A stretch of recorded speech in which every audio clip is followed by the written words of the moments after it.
আল্লাহ রাব্বুল আলামিনের বাণী, ফাইন্না মাআল উসরি ইউসরান, ইন্না মাআল উসরি ইউসরা। আল্লাহ পাক বলেন, জেনে রাখো, দুঃখ এবং কষ্টের সাথে রয়েছে সুযোগ আর সুবিধা, আর অসচ্ছলতার সাথে রয়েছে উদার সচ্ছলতা। জোরে কোন সুবহানাল্লাহ। কাজে ভয় পাওয়ার কারণ নাই, হতাশ হওয়ার কারণ নাই। মন আশায় বুক বেঁধে রাখো। গুনাহ করেছ, হতাশ হয়েও না। যুবকদের গুনাহ করা স্বাভাবিক।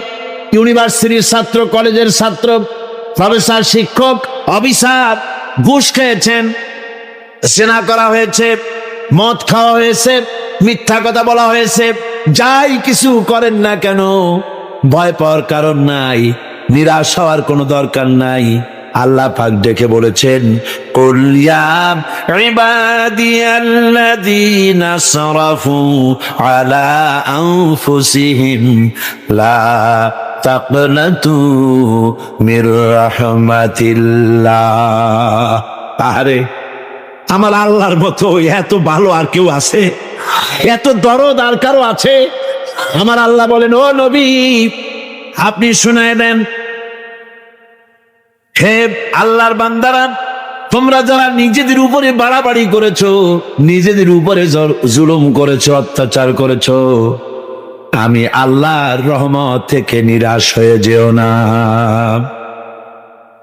মানুষ যদি অপরাধ করে, বাপের সাথে অপরাধ করেছে, মায়ের সাথে অপরাধ করেছে, মা বাবা সন্তানের চাইতে এত বড় কল্যাণকামী তো আর কেউ নাই, কিন্তু মা বাবা কোনোদিন বলে না, আয় আমার ছেলে তোরে মাফ করে দেই, এরকম বলে নাকি?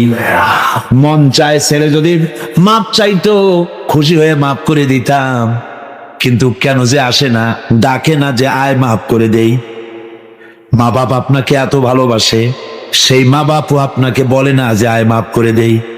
আমার আল্লাহ হচ্ছেন এমন আল্লাহ, আল্লাহ রাব্বুল আলামিন ডাকেন, এ বান্দা, খুন করেছিস ফিরে আয়, জেনা করেছিস ফিরে আয়, হত্যা করেছিস ফিরে আয়, চুরি করেছিস ফিরে আয়, কুফরি করেছিস ফিরে আয়, সুদ খেয়েছিস, ঘুষ খেয়েছিস, মদ খেয়েছিস ফিরে আয়, এসে আমার দরবারে চোখের পানি ফেল, আমার দরবারে কাঁদাকাটি কর।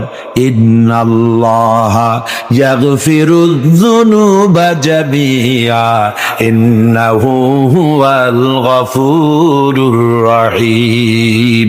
আমার দরবারে চোখের পানি ফেলে কান, আমি রব্বুল আলামিন জিন্দেগীর গুনাহ মাফ করে দেব। সুবহানাল্লাহ কোন, সুবহানাল্লাহ কোন। আমার কাছে কান, চোখের পানি ভা। আল্লাহ রাব্বুল আলামিনের কাছে বান্দার দুইটা ফোঁটা বেশি প্রিয়। একটা হলো জিহাদের ময়দানে যে রক্ত ফোঁটা দেওয়া হয়, এটা আল্লাহর কাছে প্রিয়। আর আল্লাহর ভয়তে গুনার জন্য লজ্জা করে, অনুশোচনা করে বান্দা যখন চোখের পানি ছেড়ে দেয়, আল্লাহর কাছে এটা অত্যন্ত প্রিয়। নবীজি বলেছেন, বান্দা যখন গুনার ভয়তে, আল্লাহর ভয়তে, জাহান্নামের ভয়তে অনুশোচনা করে যখন চোখ দিয়া পানি ছেড়ে দেয়, ওই চোখের পানি নাকের অর্ধেক আসতে না আসতে আল্লাহ রাব্বুল আলামিন বান্দারে মাফ করে দেন। আল্লাহ বরদাস্ত করতে পারেন না যে বান্দা কান্দে। আমার ভাইরা, আল্লাহ রহমত, এই পৃথিবীতে আল্লাহর রহমতকে 100 ভাগ করা হয়েছে। আল্লাহ রহমতের কত ভাগ? এই 100 ভাগের 1 ভাগ সারা পৃথিবীতে ছড়াই দেওয়া হয়েছে। আর 99 ভাগ কার কাছে? আল্লাহর কাছে। 1টা ভাগ দুনিয়া ছড়ানো হয়েছে আদম আলাইহিস সালাম থেকে নিয়ে এই পর্যন্ত, এখান থেকে নিয়ে কিয়ামত পর্যন্ত পৃথিবীতে যত মানুষ আসবে, যত প্রাণী আসবে, তাদের মধ্যে প্রাণী জগতেও গাভী তার বাছুরকে ভালোবাসে, ঠিক কিনা? হাতি তার বাচ্চাকে ভালোবাসে, ঠিক কিনা? মুরগি তার বাচ্চাকে ভালোবাসে কিনা? প্রত্যেক মাই তার সন্তানকে ভালোবাসে মানুষের মতো। এই ভালোবাসা, স্নেহ, এই মমতা, এই করুণা, এই মহব্বত একটা ভাগ দুনিয়ায় দেওয়ার পর আপনি আর আমি যতটুকুন ভাগে পেয়েছি সেই মহব্বত, স্ত্রীর মহব্বতে অস্থির, মায়ের মহব্বতে অস্থির, সন্তানের মহব্বতে অস্থির। এখন চিন্তা করেন, একটা ভাগ সারা পৃথিবীতে বিতরণ করার পর যেটুক পেয়েছি তাতে যদি এত মহব্বত হয়, তাহলে এর 99 ভাগ মহব্বত যে আল্লাহর কাছে জমা আছে, এই বান্দার জন্য তার কত মহব্বত, এই বান্দার জন্য কত করুণাতা, কত মহব্বতটা, কত দয়াতা। এজন্য আল্লাহ রাব্বুল আলামিন বলেছেন, নাব্বি ইবাদি আন্নি আনাল গফুরুর রহিম। ও আমার নবী, সুসংবাদ দিয়ে দাও, বান্দাদেরকে শোনায় দাও যে আমি আল্লাহ তাআলা ক্ষমাশীল আর দয়াবান। হুজুর কাঁদতেছিলেন, হযরত ওমর রাদিয়াল্লাহু তাআলা আনহু এসে দেখেন হুজুর একা কাঁদতেছে। হুজুর জিজ্ঞেস করছেন, হযরত ওমর জিজ্ঞেস করলেন, হুজুর আপনি কাঁদেন কেন একা একা? হযরত ওমর বলেন, আমি যখন প্রশ্ন করলাম নবীজি বললেন, আমার কাছে কিছু আগে জিবরাইল এসেছিলেন, জিবরাইল এসে আমাকে বললেন আল্লাহ পাক বলেছেন, হে আমার নবী, ইসলামের ভিতরে থেকে যে সমস্ত মানুষগুলি ইসলামের ভিতরে থেকে চুল আর দাড়ি পাকায় দিছে, কিয়ামতের দিন এই লোকগুলারে আমি শাস্তি দিতে আমার শরম হবে। হযরত ওমর বলেন, হুজুর উম্মতের জন্য কত বড় খোঁজ খবর এটা, আর আপনি কাঁদতেছেন। হুজুর বলেন, ওমর তুমি জানো না আমার কান্নার কারণ ভিন্ন। আমার কান্নার কারণ হলো যে আল্লাহ রাব্বুল আলামিন কিয়ামতের দিন দাড়ি চুল পাকা বান্দারে শাস্তি দিতে শরম করবেন, সেই দাড়ি চুল পাকা বান্দাগুলি আল্লাহর সাথে নাফরমানি করতে শরম করে না। আমি এই লজ্জায় কাঁদতেছি। ভাইরা, হুজুর আল্লাহ পাক বলেন, ও আমার নবী, রাতের আধারে যখন একটা বুড়া আমার দরবারে হাত উঁচু করে, একটা বুড়া মানুষ রাতের আধারে যখন আমার দরবারে হাত উঁচু করে আর যখন বলতে থাকে, রব্বুল আলামিন আমার পেছনের জীবনটা বড় খারাপ করেছি, এমন কোন কাজ জীবনে করি নাই যা তোমার কাছে কিছু দাবি করতে পারি, সব রকমের নাফরমানি করেছি, আজ আমি বুড়া হয়ে গেছি, কামাই করতে পারি না, ছেলে আমাকে চোখে দেখতে পারে না, পুত্রবধূ আমাকে ঘরে জায়গা দেয় না, আমার স্ত্রী আমাকে দেখতে পারে না, রোজগার করতে পারি না, হাঁটতে পারি না, চলতে পারি না, সবার কাছে আমি তিতা হয়ে গেছি, আমি দাঁড়াতে পারি না, কোমরে ব্যথা পাই, হাঁটুতে ব্যথা পাই, চলতে পারি না, কানে শুনতে পাই না, চোখে দেখতে পারি না, আর তোমার কাছে কিছু চাইয়া নেব এমন ভালো কাজও করি নাই। এইভাবে যখন বান্দা কাঁদতে থাকে আমার দরবারে, ও আমার হাবিব আমার রহমতের দরিয়ায় জোশ মেরে যায়, আমার শরম হয় এই বুড়াটারে কেমনে খালি হাতে ফিরাইয়া দেই। সুবহানাল্লাহ, সুবহানাল্লাহ। আমার আল্লাহর এত দয়া, আমার আল্লাহর এত মায়া, এত মহব্বত। আমার আল্লাহ রাব্বুল আলামিন বলেন, وَإِذَا سَأَلَكَ عِبَادِي عَنِّي فَإِنِّي قَرِيبٌ। ও আমার হাবিব, আমার বান্দা আমার ব্যাপারে প্রশ্ন করে, আমি বান্দার একদম নিকটে।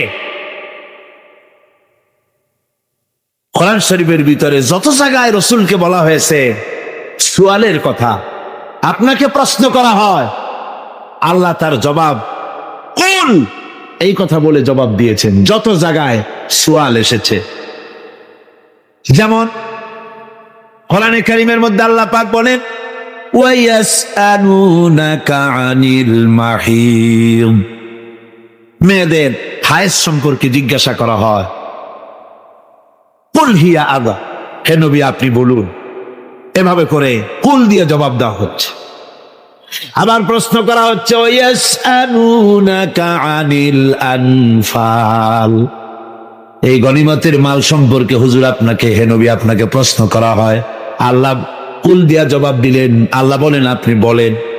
ওয়ায়াসআলুনাকা আনিল খামরি ওয়াল মাইসির, আল্লাহ পাক বলেন নবী আপনারে প্রশ্ন করা হয়, কুল ফিহিমা ইসমুন কাবীর, আল্লাহ কুল দিয়া বললেন তুমি বলো। আবার বলা হলো ওয়ায়াসআলুনাকা আনিল আহিল্লা কুল হিয়া মাওয়াকিতু লিন্নাস। ও নবী, আপনাকে প্রশ্ন করা হয় চাঁদের ক্রমবর্ধমান এবং ক্রমহ্রাস, এই যে বাড়ে আর কমে, পূর্ণিমা হয় অমাবস্যা হয়, কেন হয়? আপনি বলুন, কুল, আপনি বলেন, এটা আমি অক্ত এবং সময়, বছর আর দিন গণনা করার জন্য পৃথিবীবাসীদের জন্য বিনা পয়সায় একটা ক্যালেন্ডার বানাইয়া আকাশে ঝুলাই রেখেছি। এভাবে যত জায়গায় এসেছে আপনাকে প্রশ্ন করা হয়, তত জায়গায় আল্লাহ জবাব দিয়েছেন কুল, আপনি বলেন। গোটা কোরআন শরীফের ভিতরে এই একটি মাত্র জায়গা যেখানে বলা হয়েছে আপনাকে প্রশ্ন করা হয়।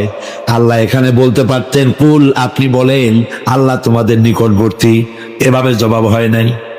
এটা কায়দাটা হলো এই, আল্লাহ বলতেছেন ওয়াইজা সালাকা ইবাদি, ও আমার নবী, প্রশ্ন তো আমার বান্দারা আমার ব্যাপারে করেছে, এবার আপনার জবাবের কোনো দরকার নাই। প্রশ্ন আমার ব্যাপারে, আমি নিজে জবাব দিয়ে দেই, ফা ইন্নী কারীব। ও বান্দা, আমার ব্যাপারে প্রশ্ন করেছিস, জবাব আমি দেই, আমি তোর সবচাইতে বেশি নিকটে। সুবহানাল্লাহ। কত নিকটে? وَنَحْنُ أَقْرَبُ إِلَيْهِ مِنْ حَبْلِ الْوَرِيدِ। তোর যে রগ, এই শাহরগের চাইতেও আমি তোর বেশি কাছে। সুবহানাল্লাহ। আমারে ডাক, আমারে ডাক, কলিজা দিয়া ডাক, অন্তর দিয়ে ডাক। মনের থেকে মানুষ যদি ডাকে, মুখের ডাক আর মনের ডাক এক জিনিস নয়। দিল সে জুবাত নিকলতি হ্যায়, असर रखती है पर नहीं मगर ताकते परवाज रखती है। দিল থেকে যে কথা বেরোয় তা প্রভাব বিস্তার করে, ডানা নাই কিন্তু ওড়ার ক্ষমতা রাখে। মনের কথাই ভিন্ন। মন থেকে, দিল থেকে, কলিজা থেকে, অন্তরের গভীর কন্দর থেকে মুহাব্বতের সাথে কেউ যদি একবার বলে আল্লাহ, বলেন আল্লাহ, আল্লাহ, আল্লাহ, আল্লাহ রাব্বুল আলামিন বলেন, অন্তরের অন্তঃস্থল থেকে একটি বার যদি বান্দা বলেন আল্লাহ, আল্লাহ বলেন 70 বার সাড়া দিয়া জিজ্ঞেস করি, বান্দা কি চাও, আমি তোমার কাছে আছি। সুবহানাল্লাহ। আমি তোর একদম কাছে, কি চাস বল, বল আমার কাছে। এমন দয়াবান, এমন মেহেরবান, এমন আল্লাহ আমাদের। সে আল্লাহ রাব্বুল আলামিন, তিনি বলছেন وقال ربكم ادعوني استجب لكم। তোমাদের রব বলেছেন আমারে ডাকো, আমি আল্লাহ ডাকের সাড়া দিয়া দেব। সুবহানাল্লাহ। কারে ডাকতে হবে? কারে ডাকতে হবে? এই বিশাল জনসমুদ্র একদিকে চিল্লা কোন কারে ডাকতে হবে? কোন পীর সাহেবকে নয়, আল্লাহর কসম কোন খাজা বাবাকে নয়, ডাকতে হবে কারে? চিল্লা কোন কারে? ওয়াকালা রাব্বুকুম উদউনি, তোমার রব তোমাকে বলতেছে আমারে ডাকো, আস্তাজিব লাকুম, আমারে ডাকবে আমি সাড়া দিয়ে দেব। সুবহানাল্লাহ।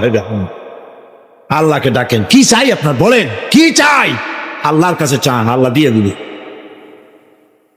যাওয়ার জায়গা আল্লাহর কাছে চাইবেন, আল্লাহ দিবেন। দেওয়ার জায়গা, চাওয়ার জায়গা হলো সেজদায় পড়ে যাবেন। আমার ভাইয়েরা, জায়গাটা চিনায় দিলাম।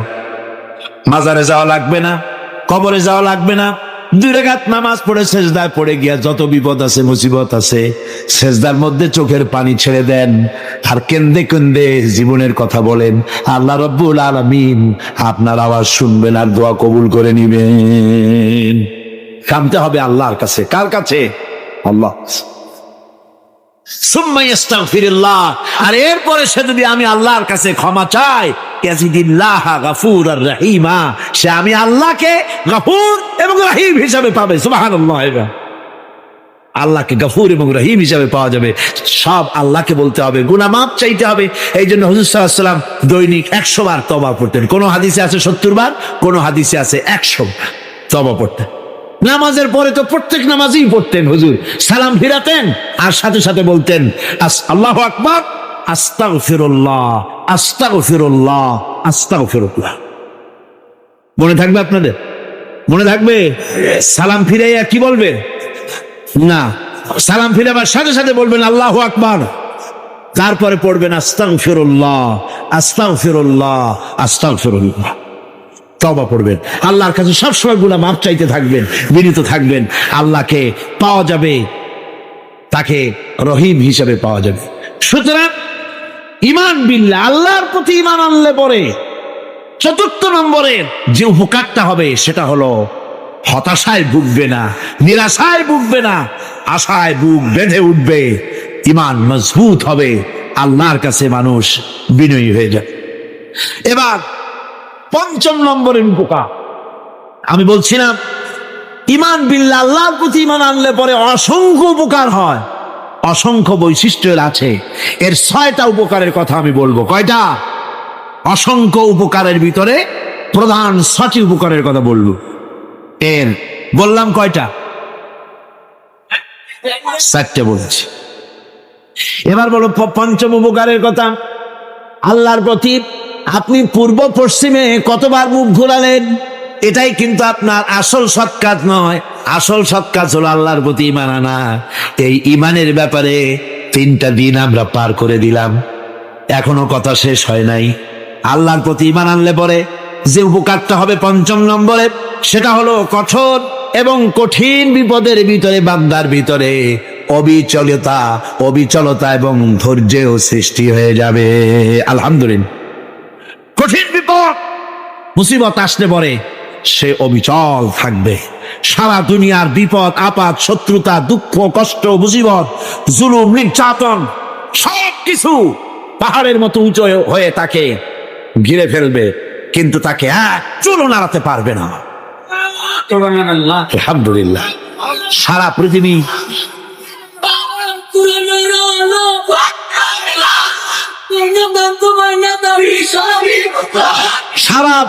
একদিকে আর সে একা একদিকে থাকবে। বিরোধিতা তো হবেই, বিপদ তো আসবেই। কবি বলতেছেন, সাথে যা কার রহা হ্যায় अज़ल से ता इमरोज, सतेजा का रहा है अज़ल से ता इमरोज, चरागे मुस्तफावी से शरारे बुलहबीस। সে আবহমান কাল থেকে শুরু করে মুস্তাফা সাল্লাল্লাহু আলাইহি ওয়াসাল্লামের দীপ শিখার সাথে আবু জাহেল, আবু লাহাবের অগ্নিস্ফুলিঙ্গের টক্কর লেগেই আছে। রাসূলুল্লাহ আল্লাহর দেওয়া এই বিধান, এই দ্বীনের বাতিটা টিম টিম করে জ্বলেছে। আর গোরকি, টর্নেডো, হাজার হাজার মাইল বেগে হ্যারিকেন এসেছে, গোরকি এসেছে, টর্নেডো এসেছে, টাইফুন এসেছে, কিন্তু এই আলো নিবাইতে পারে নাই। সুবহানাল্লাহ। এই আলো নিবাতে পারে নাই। এই শত্রুতা চিরকালের, নিবাতে পারবে না। কারণ হচ্ছে আল্লাহ রাব্বুল আলামিন বলেছেন, ইউরিদুনা লিয়ুতফিউ নূরাল্লাহি বিআফওয়াহিহিম ওয়াল্লাহু মুতিম্মু নূরিহি ওয়ালাউ কারিহাল কাফিরুন। ওরা চায় মুখের ফু দিয়ে আমার আলোকে নিভিয়ে দেবে, কিন্তু আমি আমার আলোকে পূর্ণতা দান করব। তাতে কাফের বেঈমানদের কলজায় যত জ্বালা যন্ত্রণা হোক, আমার দ্বীন কেউ মিটাই দিতে পারবে না। সুবহানাল্লাহ। সুতরাং বিপদে অবিচলতা আসবে, সে অটল হবে, মজবুত হবে। কোরআনে কারীম বলতেছে, ওয়া কাযালিকা জাআলনা লিকুল্লি নাবিয়্যিন আদুওয়াম মিনাল মুজরিমিন। এই পৃথিবীতে এমনি করে আমি সকল নবীদের শত্রু বানিয়েছি, সব পাপিষ্ঠ অপরাধীদেরকে। নবীদের সাথে বিরোধিতা করেছে কারা? পাপিষ্ঠরা, অপরাধীরা। আজও খুঁজে দেখে আজও ইসলামী আন্দোলনের বিরোধিতা যারা করে সবগুলি কি পাপিষ্ঠ? সত্য কি রাখো? ইসলামী আন্দোলনের বিরোধিতা যারা করে হিসাব করে, চোখ দিয়ে তাকায় দেখেন, খুঁজে দেখেন তাদের নামগুলি। মদখোর, জেনাকার, বদমাশ, চোর, হাইজাকার, বেনামাজি, লুটেরা, মিথ্যাবাদী, সবচাইতে সমাজের নিকৃষ্ট লোকগুলি ইসলামের বিরোধিতা করে।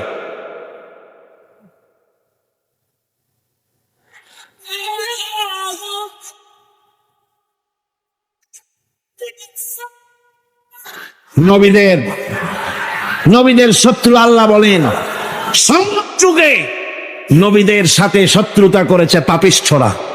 আল্লাহর কথা, কার কথা? সকল যুগে নবীদের সাথে শত্রুতা করেছে পাপিষ্ঠরা, নিকৃষ্ট ধরনের অপরাধীরা। সুতরাং নবী রাসূলদের অবস্থা যখন এই, তখন দ্বীনের দাওয়াত যারাই দেবে তাদের কিসমত এরকম হবেই। এই বাধার মোকাবেলা তাদেরও করতে হবে। এই যে বাধাটা আসে, এই যে মারে, অপরাধ কি? এই যে তারা চোর বা ডাকাত যাদের মারা হয়, আল্লাহ রাব্বুল আলামিন বলেন অপরাধ হলো ওয়ামা নাকামু মিনহুম ইল্লা আইয়ুমিনু বিল্লাহিল আজিজিল হামিদ। অপরাধ হচ্ছে ইমানদার লোকদের উপরে নির্যাতন চালিয়েছে, অন্য কোনো কারণে নয়। কারণ একটাই, তারা আল্লাহর জমিনে আল্লাহর দ্বীন প্রতিষ্ঠা করতে চেয়েছে, আর কোনো অপরাধ নাই। জমিন আল্লাহর, জমিন কার? এই বিশাল জনসমুদ্র গর্জে উঠুন একযোগে, বলুন জমিন কার? আইন চলবে কার? এখানেই সংঘর্ষ বেঁধেছে আবহমান কাল ধরে। মানুষ অত্যাচারিত হয়েছে, সাহাবায়ে কেরাম অত্যাচারিত হয়েছেন। বুখারী শরীফের হাদিসে এসেছে রাসূল করিম সাল্লাল্লাহু আলাইহি ওয়াসাল্লামের কাছে হযরতে খাব্বাব গিয়ে উপস্থিত হয়েছিলেন।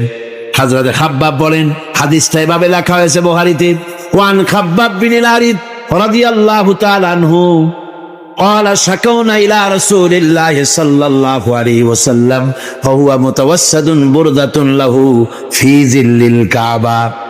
রাসূলুল্লাহর কাছে গেলাম, কাবা শরীফের কাছে গিয়ে দেখি নবীজি একটা চাদর গায়ে দিয়ে তিনি আরাম ফরমাচ্ছিলেন কাবা শরীফের ছায়ায়। সেখানে গিয়ে বললাম, আলা তাস্তানসিরু লানা আলা তাদউ লানা ইয়া রাসূলুল্লাহ, হে আল্লাহর রাসূল, আপনি কি আমাদের জন্য আল্লাহর কাছে দোয়া চাইবেন না? আপনি কি আল্লাহর কাছে আমাদের জন্য সাহায্য চাইবেন না? আমাদের লোকগুলিকে, মুসলমানগুলিকে মারতে মারতে তো শেষ করে ফেলে দিল। তারা আমাদের সুমাইয়াকে মারলো, আমাদের খাব্বাবকে উটের সাথে পায়ের দড়ি লাগায় টানলো, আমাদের খোবায়েবকে তারা আগুনের উপরে চিৎ করে শোয়ায় রাখলো, না খায় রাখতেছে, মারতেছে, কষ্টে তো শেষ হয়ে গেলাম। হুজুর, আপনি কি আমাদের জন্য দোয়া করবেন না? হাদিস শরীফে এসেছে নবীজি উঠে বসলেন সোজা হয়ে। নবীজি বলেন, ও আমার সাহাবী, ও খাব্বাব, শোনো, তোমাদের আগে এই পৃথিবীতে যারা দ্বীনের দাওয়াত দিতে এসেছিলেন তাদেরকে সমকালীন রাষ্ট্রশক্তি, সমাজ শক্তি তাদেরকে ধরত। ফায়ু খাজুর রাজুলো, তাদেরকে তারা ধরত। ফায়ু ফারু লাহু ফিল আব, আর তার জন্য জমিনের ভিতরে কবর বানাইতো। ওই কবর ফায়ু জালু ফিহা, ওই কবরের ভিতরে তাকে কোমর পর্যন্ত ঘেরে দিত। সুম্মা ইউতা বিল মানসার, এরপরে করাত আনতো। ফায়ুদাও আলা রাসিহি, এরপরে ওই করাত তার মাথার উপরে রাখতো। ফায়ুজালু নিসফাইন, এরপরে করাত দিয়া চিরে জীবিত মানুষটারে দ্বিখণ্ডিত করে ফেলে দিত। মা ইয়াসুদ্দুহু যালিকা আন দীনিহি, ও আমার খাব্বাব, এত কষ্ট দেওয়ার পরেও সেই যুগের কোন মুসলমানকে, দ্বীনের দায়ীদেরকে আল্লাহর দ্বীন থেকে এক চুলো তারা সরাই দিতে পারে নাই, এক চুলো সরাতে পারে নাই। ওয়াল্লাহি, ও খাব্বাব, আমি আমার আল্লাহর নামে কসম করে বলছি, লা ইউতাম্মান্নাল্লাহু হাযাল আমরা হাত্তা ইয়াসিরা আর-রাকিবু মিন সানা ইলা হাযরামাউত। আমি কসম করে বলি, আল্লাহ রাব্বুল আলামিনের এই সানা থেকে হাজারামাউত পর্যন্ত লোকেরা যাতায়াত করবে, সুন্দরী রমণীরা গমন করবে, সদাগরেরা যাতায়াত করবে, টাকা নিয়া পয়সা নিয়া যাতায়াত করবে। তাদের মনের মধ্যে লুটের ভয়, টাকার ভয়, চুরির ভয়, ডাকাতির ভয়, জেনার ভয়, হত্যার ভয়, ধর্ষণের ভয়, কোনো ভয় থাকবে না। লা ইয়াখাফু ইল্লাল্লাহ, আল্লাহ ছাড়া কোনো ভয় থাকবে না। এমন একটা সমাজ, এমন একটা সময় আসবে, ওয়ালাকিন্নাকুম তাস্তাজিলুন, অথচ খুব তাড়াহুড়ো তোমরা করতেছো। তাড়াহুড়ো করো না, সময় আসবে ইনশাআল্লাহ। আমার ভাইয়েরা, আমার বন্ধুগণ, কঠিন বিপদে অবিচলতা এবং ধৈর্যের দৃষ্টান্ত রেখে গেছেন আম্বিয়া আলাইহিমুস সালাম। সুবহানাল্লাহ। কঠিন বিপদে অবিচলতা, দৃঢ়তা, ধৈর্য কারে বলে, তার দৃষ্টান্ত কারা রেখেছেন? আম্বিয়া আলাইহিমুস সালাম। ওনারাই আমাদের আদর্শ, নবীরাই আদর্শ। সাহাবায়ে কেরাম রিদওয়ানুল্লাহ তাআলা আলাইহিম আজমাইন আমাদের আদর্শ। ভাইরা আমার, মুসা আলাইহিস সালামকে ফেরাউন যখন ঘিরে ফেলে দিল, কোরআনের সব কথা গল্প গুজবার ইতিহাসের জন্য লেখা হয় নাই। কোরআনের মধ্যে যা লেখা হয়েছে সব বান্দাদের উপদেশের জন্য, যাতে করে লোকেরা চিরটা কাল এর থেকে উপদেশ নিয়ে নিজেদের তৈরি করতে পারে। জোরে বলেন সুবহানাল্লাহ। মুসা আলাইহিস সালামের কথা আল্লাহ বলেন, ফেরাউন তাকে ঘিরে ফেলে দিল, পালাবার রাস্তা নাই। ফালাম্মা তারাআ আল জামআন ক্বালা আসহাবু মূসা ইন্না লামুদরাকুন। মুসা আলাইহিস সালামের উম্মতেরা বললেন, হে মুসা, পাকড়াও হয়ে গেছি, পালাবার রাস্তা নাই। তিন দিক থেকে আমাদেরকে ঘেরাও করেছে ফেরাউনের শক্তি। সামনে কি? দরিয়া, আর তিন দিকে কি? ঘেরাও আন্দোলন। পালাবার পথ নেই, পালাবার পথ নাই। সারাশি আক্রমণ, ঘেরাও আন্দোলন। এই যে ঘেরাও টেরাও তো আজকে নতুন নাই, ঘেরাও আসছে অনেক আগের থেকে। আসলে কথা বুঝতে পেরেছি। মাইক না থাকলে আমি কি করবো কন? আজকে এরকম হচ্ছে কেন? আগামীকাল ঠিক হবে ইনশাআল্লাহ, রাগ করেন না। জি, গান হচ্ছে, বসেন বসেন। শয়তান ঢুকছে মাইকের মধ্যে। অনেক সময় হয় কি, মাইকের হাই পাওয়ারের যে মেশিন আছে, এর ভিতরে ইথার থেকে রেডিওর ওই গানগুলি ওর মধ্যে ঢুকে পড়ে। কথা বুঝতে পেরেছেন? এই জন্য শয়তান তো আর বসে থাকে না, ওরও তো কিছু করার আছে। ধৈর্য ধরেন, ধৈর্য ধরেন। কালকে অপারেটরদেরকে মাওলানা শামসুদ্দিন সাহেবের কাছে অনুরোধ করব, অপারেটর একটু ভালো করে হেদায়েত করে দেবেন মাইকে। আজকে আমার নিজেরও কষ্ট হচ্ছে, আমিও বুঝতে পারছি না যে আমার কথাগুলি কি আওয়াজে বেরোচ্ছে, যার জন্য আমাকে বেশি চিল্লাইতে হচ্ছে। বক্তাকে কি লাউডে তার কথা বেরোচ্ছে তা তার কানে আসতে হয়, তাহলে বোঝা যায় যে আমার কথাগুলি কিভাবে বেরোচ্ছে। এটা এই অবস্থায় সিচুয়েশন আজকে নাই, এবং লোকেরাও মাইকের ব্যাপারে আজকে অভিযোগ করেছে, যা বিগত 16 বছরে করে নাই। সেটের ব্যাপারে কোথাও কোনো অসুবিধা হয়েছে? মাইকটা ভালো, এবং মাইক যারা দেন প্রতি বছর খেদমত করে, আল্লাহ তাদের প্রতি রহম করুন। সবাই বলেন আমিন। এদেরকে রাগ করে পথে পাই আবার মারধর করেন না। সিলেটের যে তাফসির মাহফিল হয়, বিগত 19 বছর তাফসির করেছি একটানা, এবার 20 বছর পুরো হবে ইনশাআল্লাহ। সিলেটে একটানা 20 বছর তাফসির করতেছি সেখানে। তো মাইক, যে একটা লোক বিনা পয়সায় মাইক দেয়, মাইকের ভাড়া সে নেয় না। তাফসিরের মাহফিলের মাইকের ভাড়া নেয় না। যে বছর এরশাদ সরকার আমাকে প্লেন থেকে নামতে দিল না, আপনাদের মনে আছে? সিলেট থেকে ফিরাই দিল। এই খবরটা মাইকম্যান যখন শুনেছে যে আমাকে নামতে দেয় নাই, ফিরাই দেওয়া হয়েছে, সাথে সাথে স্ট্রোক করেছে, হার্ট ফেল করে দুনিয়া থেকে বিদায় হয়ে গিয়েছে। সিলেটে তাফসির হতে পারবে না, এই কথা সে বরদাস্ত করতে পারেনি। আমি কেঁদেছি আর দোয়া করেছি, আল্লাহ, কোরআনের মহব্বতের লোকটার এই অবস্থা হলো, তোমার জান্নাত তুমি দয়া করে তাকে দান করে দিয়ে। কাজে কোনো ব্যবসায়ী চায় না যে তার ব্যবসাটা খারাপ হোক, লোকেরা মন্দ বলুক। এ মাইকের ব্যাপারে আপনারা আজকে রাগারাগ করেন না, যা হয়েছে কালকে ভালো হবে ইনশাআল্লাহ। সবাই বলেন ইনশাআল্লাহ। এখন চলেন আমরা ফেরাউনের অবস্থা দেখি গিয়া কি করতেছে ফেরাউন। মুসা আলাইহিস সালামকে ঘেরাও করে ফেলেছে, পালাবার উপায় নাই। একদিকে দরিয়া, তিন দিকে ফেরাউনের শক্তি। এই যে ঘেরাও টেরাও মানে নতুন তো না, ধর্মঘট নতুন না, পুরানা জিনিস। এই পৃথিবীতে সর্বপ্রথম ধর্মঘট কিসের উপরে হয়েছে জানেন? এই পৃথিবীর প্রথম ধর্মঘট হয়েছে পেঁয়াজ, রসুন আর ডাইলের উপরে। মুসা আলাইহিস সালামের জামানায়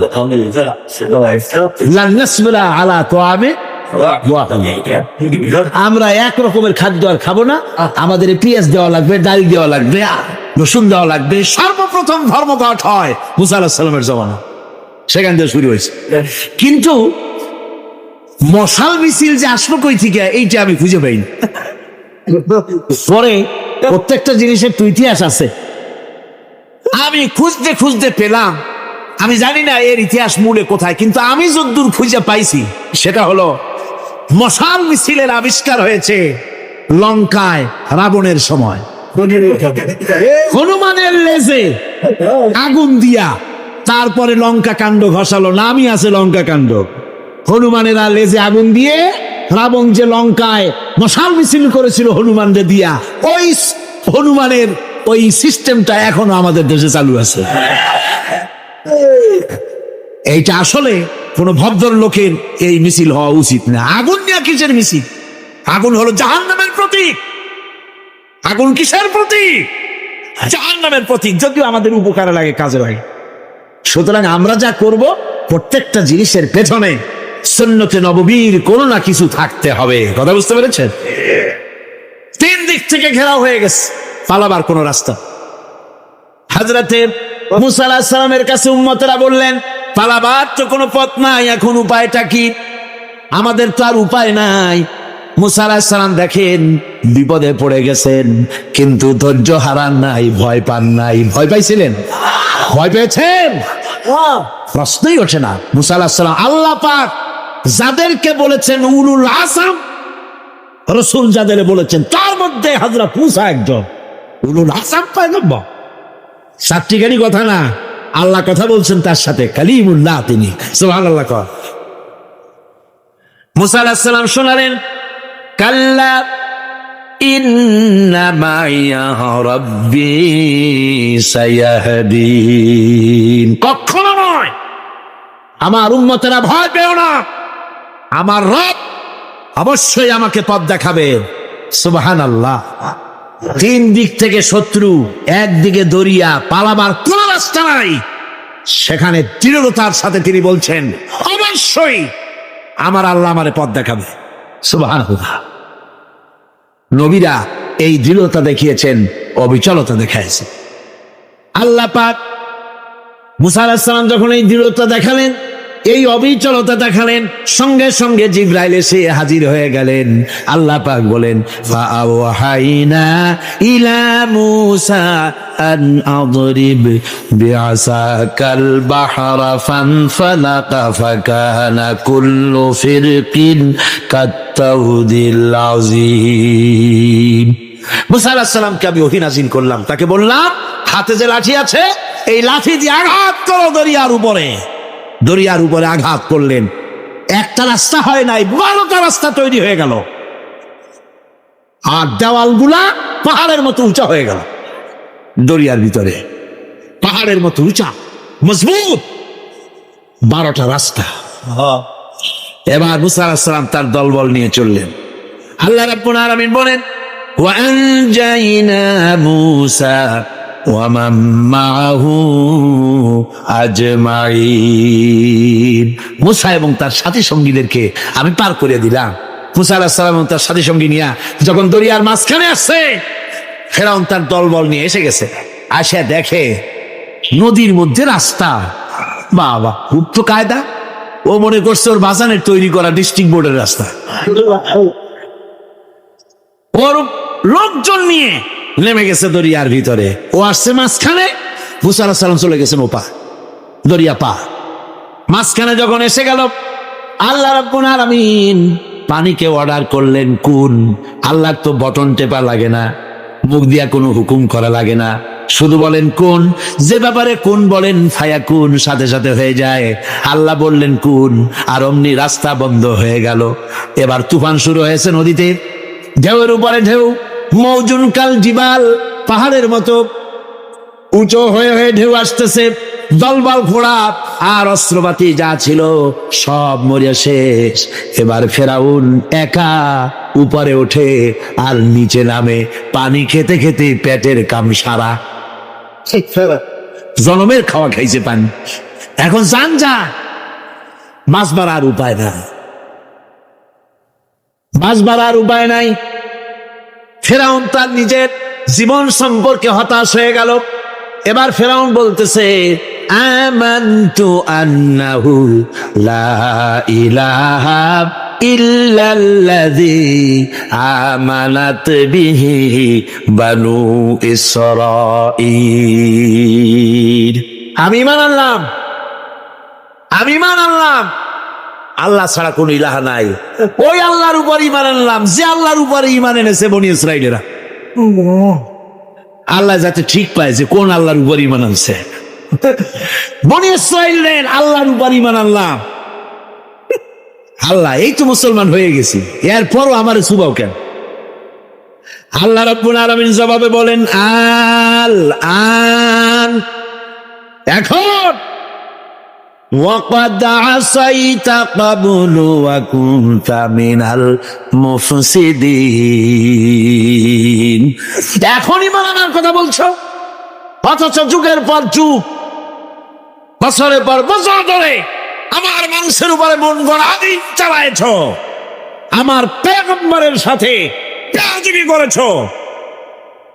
আজ তোমাকে আমি ছাড়ছি না, তোমাকে আজকে ছেড়ে দেব না, আমি তোমাকে মারব। আর সমস্ত প্রাণীগুলিকে, স্থলচর প্রাণীগুলিকে আল্লাহ পাক অর্ডার দিয়া দিলেন,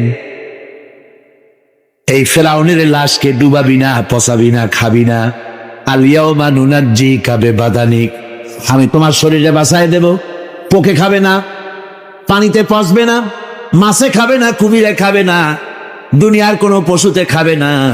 আমি তোরে শুটকি বানাইয়া রাখবো, যাতে করে দুনিয়ার সমস্ত ফেরাউন যত যুগে যুগে আসে তোরে দেখে যেন হেদায়েত নিতে পারে। ফেরাউনকে আল্লাহ শুটকি বানায় রাখছে। আমি ফেরাউনদের লাশ দেখেছি ব্রিটিশ মিউজিয়ামে। ফেরাউন তো একটা না, অনেকগুলা। আসলটারে অবশ্য দেখিনি। ব্রিটিশ মিউজিয়ামে ওই ফেরাউনগুলার লাশ যখন অসুবিধা হয়, মমিগুলি, তখন ইংল্যান্ডে নিয়ে যায় চিকিৎসা করাবার জন্য। চোখ টোক আছে গর্তের ভিতরে, তারপরে চামড়া টামড়া হাড়ের সাথে মিশানো, ওইভাবে চেহারা দেখলে মনে হয় যে সত্যি ফেরাউনিগুলি। আর ব্রিটিশের কাম, মিশর থেকে নামছে এমন কোন জিনিস নাই। আমি সেখানে এক বক্তৃতা বলছিলাম, আপনারা এদের কন সভ্য, এদের কন ভদ্র, এরা হলো ইন্টারন্যাশনাল শো। ওরা সারা দুনিয়া চুরি করেছে। লন্ডনে বক্তৃতা করেছি, সারাটা দুনিয়া চুরি করছে, আমাদের দেশকে শোষণ করেছে। এই বিশাল ভূভাগকে শোষণ করে ইংল্যান্ডের দ্বীপটাকে তারা সাজাইছে।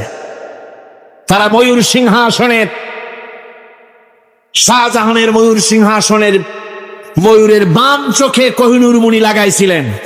শাহজাহান ময়ূরের ডান চোখে কোহিনূর মণি লাগায় নাই। কোহিনূর মণির অনেক দাম, আমি দেখে এসেছি মণি। এখন সেটা কুইন এলিজাবেথের মুকুটে শোভা পাচ্ছে। সেই মণি এমনি বলে প্রবাদে, 7 রাজার ধন এক মাণিক্য, বলেন এরকম অনেক দাম। শাহজাহান দেখালেন, আমি মুসলমান, আমার কাছে এটার দাম নাই, এই জন্য ময়ূরের ডান চোখে লাগালাম না, বাম চোখে লাগাই দিলাম। এইটারে চুরি করছে। তারপরে মিশর থেকে, মিশরের মমি চুরি করেছে, জুতা চুরি করছে, ছাতি চুরি করছে, পিসা চুরি করেছে। আমি বললাম, এগুলা কি ভদ্রলোক নাকি? এরা জুতা চোর, পিসা চোর, লাঠি চোর, সব চুরি করেছে। যাই দেখেন ব্রিটিশ মিউজিয়ামের মধ্যে সব দুনিয়ার চুরি করা জিনিস নিয়ে তারা মানুষকে দেখাইয়া পয়সা উপার্জন করছে। টিপু সুলতানের তরবারিটা পর্যন্ত চুরি করেছে। আজ পর্যন্ত ব্রিটিশ মিউজিয়ামে টিপু সুলতানের তরবারিটা আছে, আমি তরবারিটা দেখে এসেছি। আমার বন্ধুগণ, বলতেছিলাম যে পৃথিবীতে আল্লাহ রাব্বুল আলামিন নবীরা তাদের চরিত্র দিয়ে বিপদের মোকাবেলা করে দুনিয়ার সামনে কঠিন বিপদের মোকাবেলা করে অবিচলতা, দৃঢ়তা দেখায় গেছেন যে কেমন করে এই পৃথিবীতে বিপদের সামনে মোকাবেলা করতে হয়। ধৈর্য ধরতে হবে, বিপদ আসবে পাহাড় সমান হয়ে, আপনাকে ধৈর্য ধারণ করতে হবে সেভাবে বুক বেঁধে। যেহেতু এটা যদি বিশ্বাস হয় যে আমার কিসমতে যা আছে তার থেকে বেশি কিছু হবে না, তাহলেই আপনার ধৈর্য আসবে, ভয় পাবেন না। কথা ঠিক কিনা কন? এবারে হযরত হুদ আলাইহিস সালাম সম্পর্কে আল্লাহ রাব্বুল আলামিন বলেন, হযরতে হুদকে যখন ষড়যন্ত্র হলো কাফির